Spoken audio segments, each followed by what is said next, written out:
आइए सर, रौनक कर दी आपने, खुशनुमा कर दिया इस माहौल को। आज हमारे बीच में महामंडलेश्वर पुलकित मिश्रा जी पहुंचे हैं, जिनके परिचय के लिए स्वर और व्यंजन की सीमा भी कम पड़ती है। हम सभी का सौभाग्य है कि आज इनसे रूबरू होने का मौका हमें श्री जगदीश प्रसाद जी द्वारा प्राप्त हुआ है, जो कि भजन गायक किशनदास जी के जिया जी हैं और सारा जगत उन्हें जिया जी के नाम से जानता है। बिल्कुल। महामंडलेश्वर जी के परिचय के लिए मैं 2 लाइन बोलना चाहूंगी। राष्ट्रीय संत श्री श्री 1008 महामंडलेश्वर योगी हितेश्वर नाथ जी, आध्यात्मिक गुरु एवं मोटिवेशनल स्पीकर। बहुत ही अच्छा हमारा सौभाग्य है। हमारा मिशन स्वस्थ भारत की टीम की ओर से हम उनका यहाँ पहुँचने पर हार्दिक स्वागत एवं अभिनंदन करते हैं। तो एक बार सभी करतल ध्वनि से उनका यहाँ पहुँचने पर स्वागत करेंगे। हर हर महादेव, हर महादेव, महादेव, महादेव। धन्यवाद। बोले शंकर भगवान की जय। अब श्री नवीन संधूजा जी कि वो हमारे चीफ गेस्ट का माला डालकर स्वागत करेंगे। सभी करतल ध्वनि से एक बार माहौल को जय।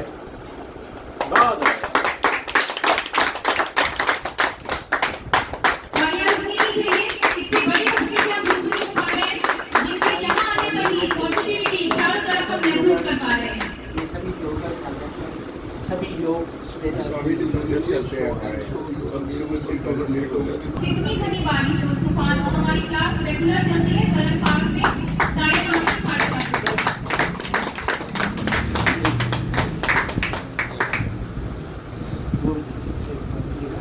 ये पटका डालकर हम तहे दिल से सरकार यहाँ पहुँचने पर स्वागत करते हैं। एक बार स्वागत हो जाए।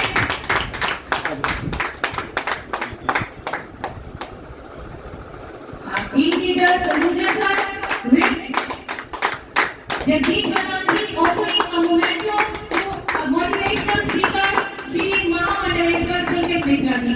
My heart gratitude to all of you. Thank you sir, thank you so much.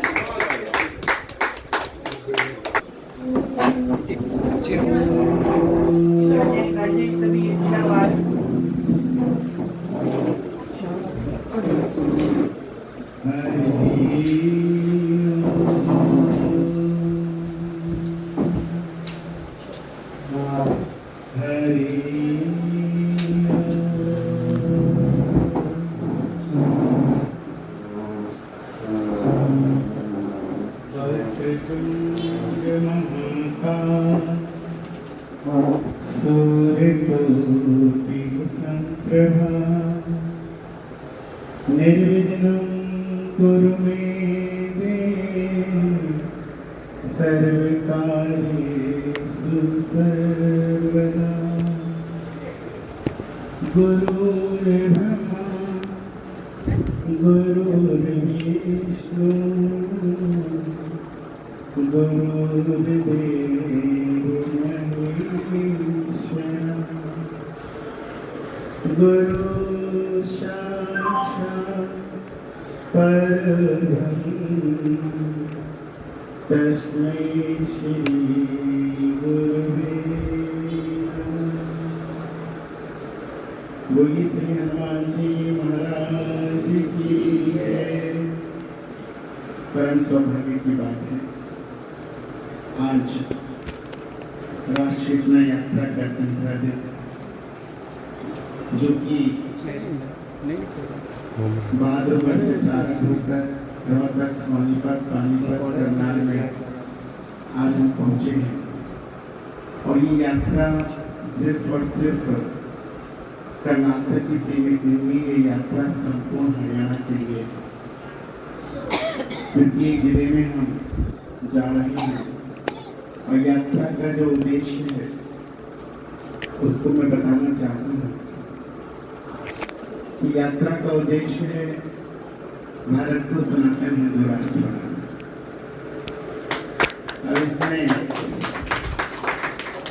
अब इसमें हम पिछले लगातार 10 वर्षों से यात्राएं करते हैं। हमारे प्रधान जी को पता है 10 वर्षों से लगातार। लेकिन जब आप जैसे लोग मिलते हैं, जुड़ते हैं, कहीं कहीं लगता है कि कहीं ऐसा तो नहीं कि हम अपने हिंदुओं से ही हार रहे हैं। कहते हैं जयचंद कहीं और नहीं, हमारे हिंदुओं में छिप रहते हैं। तो कभी कभी हमें लगता है कि कहीं हार ना रहे हों, तो हमें जगदीश जी जैसे, डॉक्टर साहब जैसे लोग मिलकर हमें प्रोत्साहन देते हैं, उत्साह देते हैं, बढ़ावा देते हैं, ताकि एक हिंदू संत पूरे भारत में, खाली मेरा एक परिवार ही नहीं, मेरे परिवार में मेरी एक पत्नी, मेरे 2 बच्चे हैं छोटे छोटे, बेटा 5 साल का है, बेटी 3 साल की। सबको लगता है कि मेरा एक वही परिवार है, लेकिन मेरा वो परिवार नहीं है। मुझे उस परिवार की चिंता नहीं है। मुझे परिवार है 143 करोड़ देशवासियों में हिंदुओं की कहीं ना कहीं जिहादी मानसिकता का शिकार होते हैं। जिहादी मानसिकता हमारा सर्वप्रथम में धन्यवाद रोक दीजिए, मैं बाद में लूंगा। सर्वप्रथम में आज की कुछ बोलने से पूर्व मैं धन्यवाद करना चाहूँगा जगदीश महाराज जी का, जिन्होंने मैंने कल इन्हें फोन किया, ये यहाँ नहीं थे, बाहर थे, सिरसा शायद, सिरसा में कार्यक्रम था। हमारे बहुत ही परम श्रद्धेय ऐसे भारत के नहीं पूरे विश्व के विश्वविख्यात गायक कलाकार हमारे किशन भैया जी, जिनकी वाणी में साक्षात मां सरस्वती विराजमान है। और हमारा परिचय उनसे करीब पिछले 15 सालों से 20 सालों से। महाराज जी हमारे किशन भैया गाते थे और हम नाचते थे, ऐसी जोड़ी। राधे राधे। और जगदीश जी को पता है हमारे कि हमारे अंदर राधा जी ऐसे प्रवेश कर जाते हैं कि सब बैठ जाते हैं, सब पीछे हो जाते हैं। ऐसी राधा अंदर आत्मा में आ जाती है। और रमन जी हमारे पंडित बिरजू महाराज और मेरे गुरु भी पंडित बिरजू महाराज हैं। और आप ये सोचिए इतना घनिष्ठ प्रेम कि मैं तो पिछले 7-8 वर्षों से किशन भैया से नहीं भेंट हो पाती, लेकिन आपसे मेरी प्रतिदिन भेंट होती है। जैसे व्हाट्सएप पे डेली मैसेज भेजता हूँ, आप एक तुरंत रिप्लाई देते हैं। ये इनका प्रेम है, ये इनकी खूबी है, ये खूबी है। बहुत ही। हाँ, और ये जितने अच्छे हैं उनसे ज़्यादा अच्छी इनकी पत्नी है। हमारी बहन जी तो इतनी अच्छी है कि उनसे माँ जैसा प्यार लगता है। आप कभी तो मिले ही होंगे, लेकिन कभी मिलिए, बिल्कुल माँ जैसा प्रेम। अच्छा, उनका नाम भी स्वीटी है, इनका नाम भी स्वीटी है। स्वीटी, अब समझ लो स्वीटी कौन होती है। सर जैसे हमने बोला है ना, हमारी पूरी क्लास की माँ भी स्वीटी मैम। वाह, सच में ये दोनों ही पहने हैं, जी, जी। बहुत सुंदर और इतना अच्छा स्वभाव। तो इसलिए आज हमने कहा कि हम करनाल में ज़्यादा किसी को जानते नहीं, तो हमारी यात्रा कैसे है कि हम कैसे आएंगे, क्या करेंगे, अपना उद्बोधन हमें करना है। तो हमारी एक ब्रह्मा कुमारी है बहन जी है सेक्टर 7 में, प्रेम दीदी, तो वो हमको पिछले 20 सालों से जानती है। तो उनको पता चला मैं यात्रा निकाल रहा हूँ, तो आज तो उन्होंने मुझे कल फोन किया कि भाई जी आपके पंडाल में कोई नहीं, आपकी बहन रहती है, आप आइए।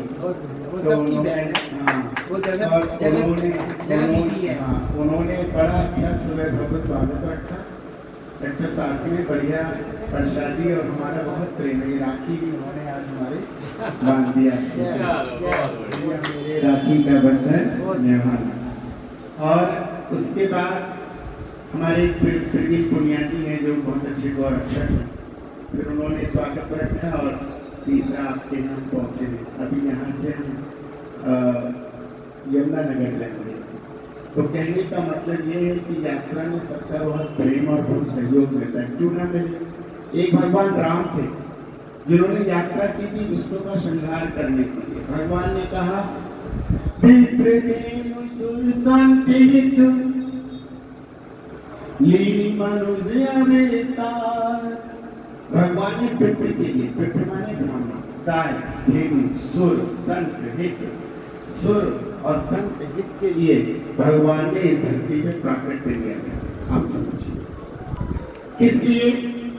जब देवता यज्ञ करते थे तो राक्षस आकर के यज्ञों को विध्वंस किया करते थे।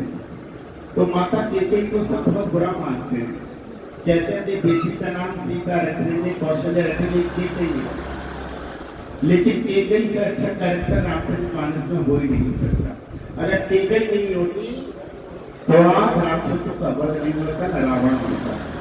अगर कैकेयी नहीं होती तो रामचरितमानस का लिख ही नहीं पढ़ते वेदव्यास जी। इसीलिए लिखी गई क्योंकि कैकेयी थी और कैकेयी को पता था कि मेरे प्रभु श्री राम ने, मेरे बेटे ने मुझसे बचपन में ही जब झूला झूल रहे थे तब राम जी ने कहा था मुझे आपको वचन देना है, जो 2 वरदान आपके शेष रह गए हैं वो जब मैं कहूँ तब आपको मांगना है। और माता कैकेयी को पता था कि राम मुझसे कौन से वरदान मांगे, कौन से वरदान को बोलने वाले। और उन्होंने कहा कि तुम्हारे वरदान के कारण पूरा देश ही नहीं पूरा विश्व कैकेयी नाम से घृणा करने लगेगा और करने लगा। उन्होंने कहा दुष्टों के संहार के लिए मेरा नाम भले बदनाम हो जाए लेकिन दुष्टों का संहार होना चाहिए। रामचरितमानस की बात बता रहा हूं मैं आपको। इसीलिए भगवान राम ने 14 वर्ष की जो यात्रा करी उसको यात्रा है, वो वनवास नहीं था, वो यात्रा थी। 14 वर्ष की यात्रा किसके लिए? दुष्टों का संहार करने के लिए। और पिछले 10 वर्षों से लगातार मैं यात्राएं कर रहा हूँ। अभी मेरे भी 4 वर्ष और रह गए हैं, 14 वर्ष मुझे भी करना है। और मेरी ये यात्रा उन लोगों के लिए है जो जिहादी मानसिकता रखते हैं, जिहादी सोच रखते हैं, भारत का खाते हैं और पाकिस्तान की जय बोलते हैं। मुझे अपने मुसलमान भाइयों से कोई नफरत नहीं, कोई नहीं।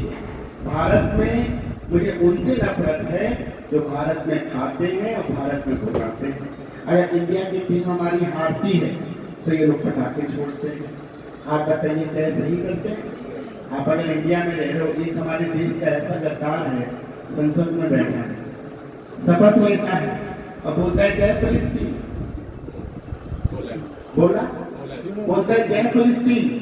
आप बताइए, ओवैसी नाम है उसका, क्या बोलता है? जय फिलिस्तीन। आप बताइए, उसे भारत माता की जय नहीं बोलनी और भारत की संसद में बैठा है, भारत की धरा पे है। तो ऐसे जिहादियों की मानसिकता को, ऐसी जिहादी मानसिकता को कुचलने का काम किया है मैं इसीलिए विरोध कर रहा हूँ। ऐसी जिहादी मैं डॉक्टर एपीजे अब्दुल कलाम आजाद का प्रेम करता हूँ, उनको दिल से सम्मान करता हूँ। वो भी एक मुसलमान है, वो भी एक मुसलमान थे, भारत के मुसलमान। और ये लोग जो कहते हैं भारतीय मुसलमान हैं, लेकिन ये भारतीय हैं नहीं। ये आपकी पीठ में कब छुरा बोलते हैं कब बताना चाहिए।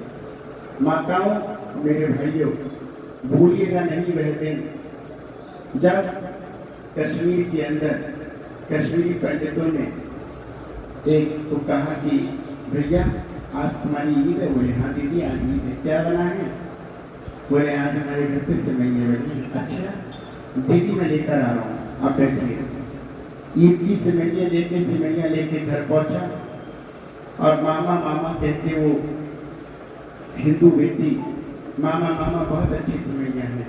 और ठीक 6 महीने बाद उसी मामा ने उस भांजी का बलात्कार किया।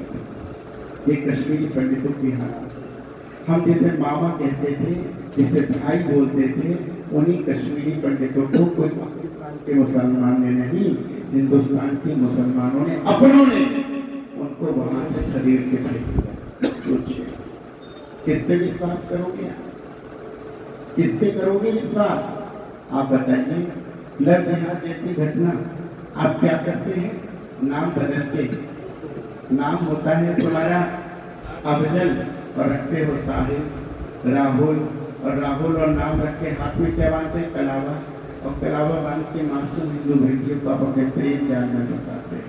ये सही करते हैं? ये सही करते हैं? बताइए। ये गलत करते हैं तो क्या इसके लिए आवाज नहीं उठानी चाहिए? आप बताइए। एक बात बताइए, भारत के अंदर लिविंग रिलेशनशिप कहाँ से आया? किसने दिया? ये भारत की संस्कृति है कि आप किसी लड़की के साथ 5 साल 6 साल रहो फिर उसको छोड़ दो, जब मन चाहो कर सको। ये भारत की संस्कृति नहीं है।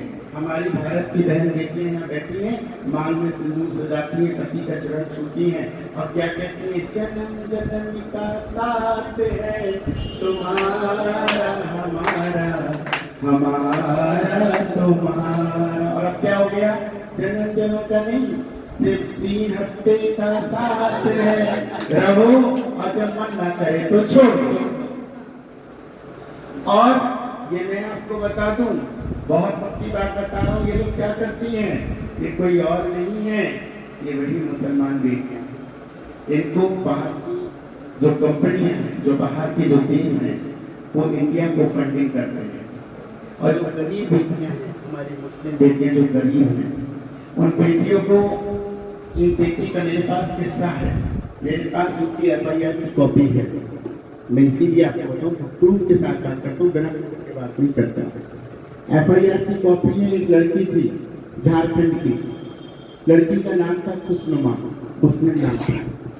तो उसको लंदन से पैसे डाले गए कि आप हिंदू लड़कों को पटाओ और हम आपको पैसा भेजेंगे। इंस्टाग्राम, ट्विटर, फेसबुक पे ये लोग हिंदू लड़कों को जो पैसे वाले हैं उनको फंसाती हैं और नाम क्या रखती हैं? सरिता, सविता, मोनिका, और ऐसे नाम रखते हैं। हाय लिखेंगी, लड़का देखता है सुंदर है, सुंदर के जाल में फंस के प्रेम करता है और प्रेम करके जब वो लड़की के साथ 6 महीने साल बिता लेती है, उसका सारा बैंक बैलेंस चूस लेती हैं, फिर उसको कहती हैं थाने में जाके कि इसने मेरा बलात्कार कर दिया, और वो लड़का निर्दोष वो जेल की सलाखों में पड़ा होता है। आपको पता है, निर्दोष बच्चा जेल की सलाखों में। क्या साल भर में क्या वो बलात्कार कर रहा था? तुम अपनी इच्छा से नहीं थी उसके पास, उसने तुम्हें मैसेज नहीं किया तो तुमने उसको मैसेज किया था। जब उस लड़की की रिपोर्ट निकाली गई थी, जानकारी तो पता चला वो लड़की कोई और नहीं थी, झारखंड की खुशनुमा थी। आप सोचिए। तो वो तो आज़ाद घूम रही है, लेकिन हमारा हिंदू बेटा आज भी जेल में सड़ रहा है। हमारे भारत के संविधान में, जगदीश जी बहुत पहले से मुझसे बहुत बड़े जानते होंगे, भारत के संविधान में सर्वोच्च न्यायालय ने एक रूल पास किया था कि AK-47 लेके सीमा पे जब आतंकवादियों से सामना करो तो गोली उनके ऊपर चलाना, लेकिन जो गुंडे पीछे से पत्थर मारे उनको क्या करोगे? आप पहले वो असली गोली को निकालोगे, रबड़ की गोली को डालोगे, फिर घुमा के मारोगे। इतने में तो वो तुम्हारा राम नाम सर पत्थर मार मार के ही मार डालेंगे। आप ये सोचिए, तो हम कौन सी न्याय की बात करते हैं? क्या यही सर्वोच्च न्यायालय की मांग है? आप बताइए। हमारे देश के अंदर कानून, वक्फ बोर्ड अधिनियम कानून बना 1995 में, आप लोगों को पता नहीं है। ये दुकान आप ही की है? परमात्मा की, चलो अच्छा है परमात्मा की है। अब मैं कहता हूँ आपकी है ये दुकान। आपकी दुकान के आगे कभी भी, कानून बता रहा हूँ, कभी भी 2 मुसलमान टोपी लगा के आएंगे ऊंचे पजामे वाले और आपसे कहेंगे सुनिए ये दुकान तो वक्फ बोर्ड की जमीन पर बनी हुई है, यहाँ तुम क्यों आगे साहब, हटाओ यहाँ से। बस SP के यहाँ रिपोर्ट भेजेंगे और अपनी रिपोर्ट लिख के भेजेगा वक्फ बोर्ड अपने पेज पे कि साफ साफ इस फलाने आदमी ने वक्फ बोर्ड की जमीन पे दुकान बना के इसको तुरंत खाली कराया जाए। और वहाँ SP तुरंत उनकी बात को मानते हुए आपके पास पहुँचेगा और आपको दुकान खाली करनी पड़ेगी। कितनी देर में?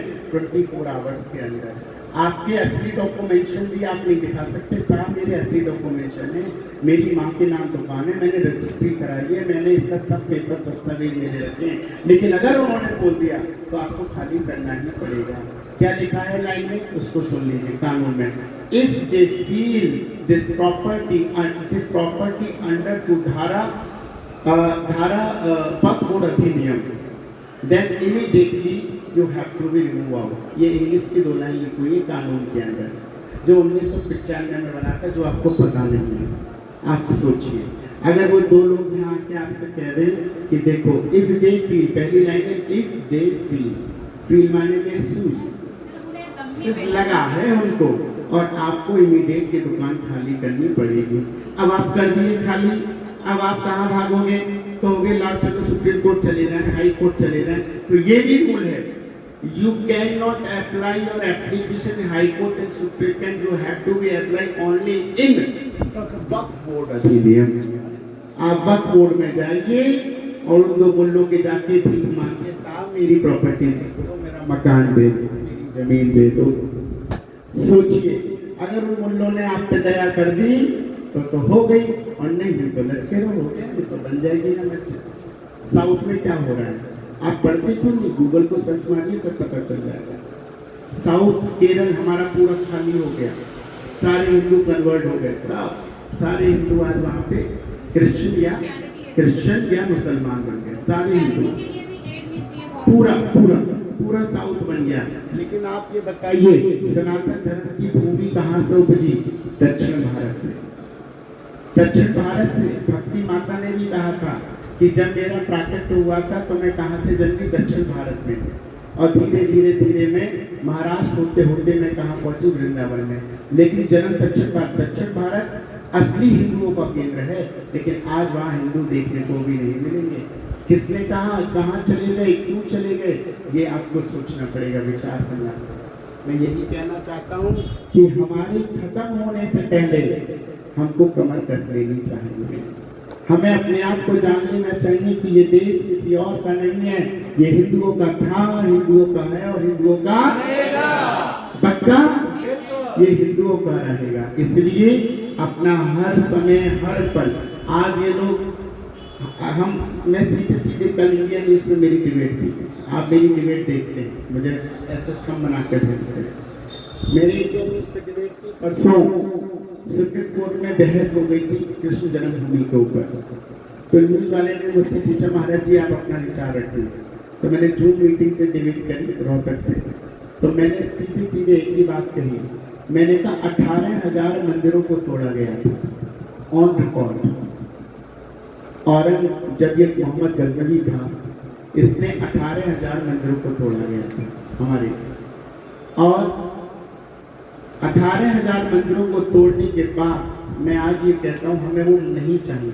हमें 3 स्थान चाहिए, एक राम जी जो हमने ले लिए, एक हमारा काशी विश्वनाथ जो हमें चाहिए, और तीसरा कृष्ण जन्मभूमि। लेकिन मैं ये कहता हूँ, अगर मैं इन 18,000 की बात करूँ तो मैं सीधा कहता हूँ अगर इनसे मस्जिदों को हटा दिया जाए तो मैं सीधा इनको चैलेंज करता हूँ कि अगर शव मिले तो तुम्हारा और राम, और अगर शिव मिले तो हमारा, शव मिले तो तुम्हारा, हम बनवा के देंगे, आप हटाओ,